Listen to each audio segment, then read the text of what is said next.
ജനീവയിൽ നടന്ന Iran America മൂന്നാം ഘട്ട ആണവ ചർച്ചയിൽ പുരോഗതി എന്ന് പറയണോ മാൻ? അതെ, കുറച്ചുകൂടെ മുന്നോട്ട് പോയിട്ടുണ്ടെന്നാണ് പറയുന്നത്. മൂന്നാം വട്ട ചർച്ചകളിൽ അമേരിക്കയുടെ മുന്നിൽ ഇറാൻ വിൻ വിൻ ഫോമുലയാണ് വച്ചിട്ടുള്ളത്. ചർച്ചയിൽ കാര്യമായ പുരോഗതി ഉണ്ടായെന്ന് ഇറാൻ വിദേശകാര്യമന്ത്രി അറിയിക്കുകയും ചെയ്തിട്ടുണ്ട്. അമേരിക്കയിലെ ന്യൂജേഴ്സിയിൽ നിന്ന് മധു കൊട്ടാര കഴിയുന്നു. മധുയുടെ ഗുഡ് മോർണിംഗ്. അവിടുത്തെ ഈ മഞ്ഞുവീഴ്ചയ്ക്കൊക്കെ ഒരു പരിധിവരെ ശമനം ഉണ്ടായി എന്നാണ് തോന്നുന്നത്. ഒരു വലിയ മഞ്ഞുവീഴ്ചയൊക്കെ മാറി തോന്നുന്നു അല്ലേ? അപ്പോൾ അത് പോട്ടെ, ജനീവയിലെ ഇറാൻ അമേരിക്ക ചർച്ചയുടെ പുരോഗതിയും അതിന്റെ ബാക്കി കാര്യങ്ങൾ എങ്ങനെയാണ് മധുയുടെ? Good morning Hashmi, Smitha. മഞ്ഞുവീഴ്ച ഒഴിഞ്ഞു പോയെന്ന് പറയാം.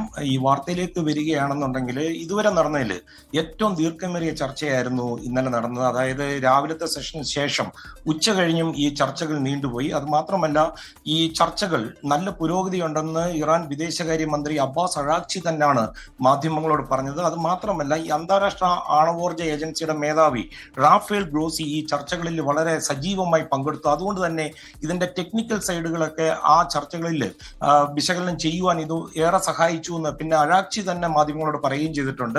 ചില കാര്യങ്ങളിലൊക്കെ രണ്ട് രാജ്യങ്ങളും തമ്മിൽ ഭിന്നതയൊക്കെ ഉണ്ടെന്ന് ഇറാൻ സമ്മതിക്കുന്നുണ്ട്. പക്ഷേ വിയന്നയിൽ ഈ സാങ്കേതിക തല ചർച്ചകൾ ആരംഭിക്കും. അവിടെ ഒരുപക്ഷെ കാര്യങ്ങൾ കരക്കടുക്കുവാനുള്ള സാധ്യതയുണ്ട്. രണ്ട് രാജ്യങ്ങൾക്കും ഗുണകരമായ നിർദ്ദേശങ്ങളാണ് ഈ പ്രപ്പോസൽ സമർപ്പിച്ചിട്ടുണ്ടെന്ന് ഇറാന്റെ ഔദ്യോഗിക വാർത്താ ഏജൻസി ഇർണ തന്നെ റിപ്പോർട്ട് ചെയ്യുകയും ചെയ്യുന്നുണ്ട്. ഈ ചർച്ചകളുടെ ഭാഗമായിട്ട് ഇറാൻ മുന്നോട്ട് വെച്ച നിർദ്ദേശങ്ങളിൽ പ്രധാനമായിട്ടും 3 കാര്യങ്ങളാണുള്ളത്.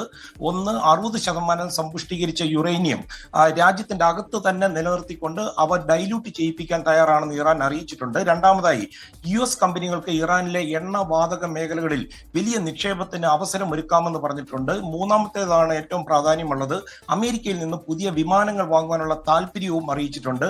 ഇതിനെ ഇറാൻ തന്നെ പറയുന്നത് വിൻ വിൻ ഫോർമുല എന്നാണ്. നമ്മൾ ഓർക്കണം, ഇത് രണ്ട് രാജ്യങ്ങളും തമ്മിൽ നേരിട്ടുള്ള ചർച്ചകളല്ല നടക്കുന്നത്. ഒമാനാണ് മധ്യസ്ഥത വഹിക്കുന്നത്. ഒമാനെ കാര്യങ്ങൾ അറിയിക്കുന്നു, ഒമാൻ അമേരിക്കയെ അറിയിക്കുന്നു, അമേരിക്ക തിരിച്ച് ഒമാനെ അറിയിക്കുന്നു. ആ രീതിയിലാണ് ഈ ചർച്ചകൾ പോകുന്നത്. ഈ ഒമാന്റെ വിദേശകാര്യ മന്ത്രി ബദർ ബിൻ ഹമദാണ് ഈ ചർച്ചകൾ നയിക്കുന്നത്. അദ്ദേഹവും ഈ ചർച്ചകളുടെ പുരോഗതി സ്ഥിരീകരിച്ചിട്ടുണ്ട്. ജനീവയിലെ ചർച്ചകളെ കുറിച്ച് US ഇപ്പോൾ ഔദ്യോഗികമായി പ്രതികരിച്ചില്ലെങ്കിലും വാഷിംഗ്ടണിൽ നിന്ന് വളരെ ശുഭകരമായ സൂചനകളാണ് വരുന്നത്. ഹാഷ്മി, പോകും മുമ്പ് ഞാനൊരു രഹസ്യം പറയാനുണ്ട് ഹാഷ്മിയോട്. ഇപ്പൊ നിൽക്കുന്ന 24 ഫ്ലോറിൽ നിന്ന് പണ്ട് ഞാനൊരു സെൽഫി എടുത്തിട്ടുണ്ടായിരുന്നു. അന്ന് എന്റെ കൂടെ നിന്ന ആളിന്റെ പേര് സ്മിത എന്നായിരുന്നു.